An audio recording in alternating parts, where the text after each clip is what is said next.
Masih dari acara Inspirasi Malam di kesempatan malam hari ini.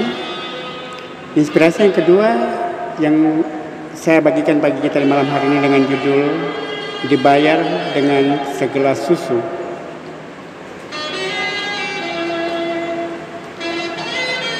Cerita ini merupakan kisah nyata dari seorang dokter bernama Dr. Howard Kelly. Ia dikenal sebagai seorang yang mempunyai rasa penuh cinta kasih kepada setiap orang meskipun bukan pasiennya.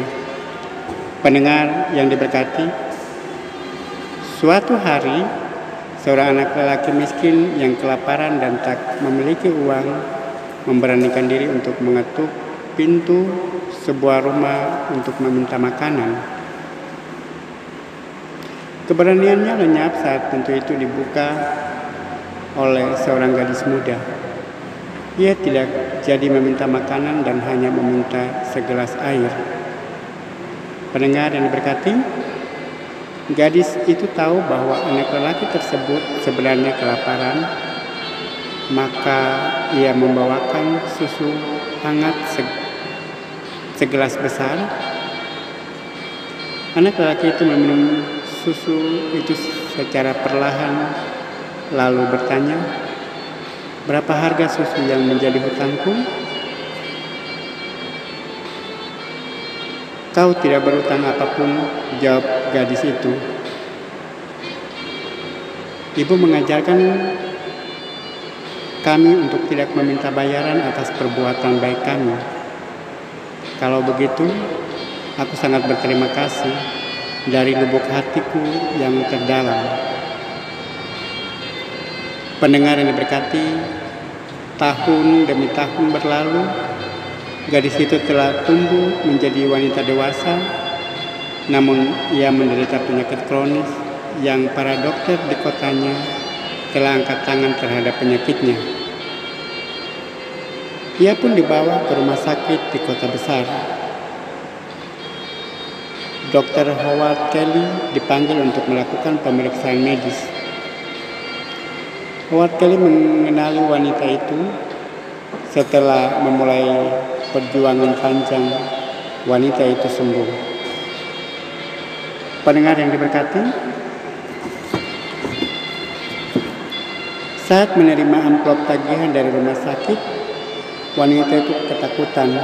Ia tahu tidak akan mampu membayar biayanya meskipun dengan mencicilnya seumur hidup. Dengan tangan bergetar, ia membuka amplop itu dan menemukan catatan di pojok tagihan. Telah dibayar lunas dengan segelas susu. Tertanda Dr. Howard Kelly. Pendengar yang diberkati oleh Tuhan, apa nilai yang bisa kita ambil dari cerita di atas?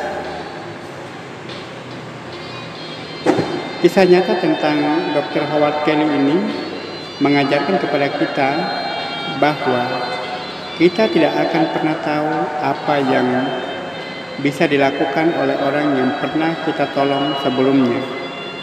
Namun, dengan ketulusan ingin membantu, bahkan memberikan lebih dari yang orang tersebut inginkan, niscaya kebaikan itu akan kembali menjadi sesuatu yang baik juga kepada kita. Pendengar yang diberkati, tanamkan selalu kebaikan dalam pikiran dan tindakan kita agar kita dapat menikmati buah dari kebaikan itu ketika tiba waktunya.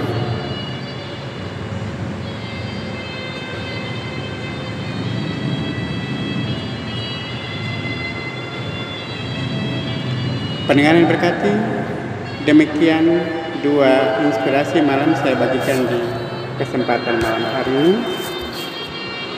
Terima kasih telah menyimak program penyiaran kami dari Studio Mini Kairo. Saya Paul Jo. Selamat malam, Tuhan memberkati.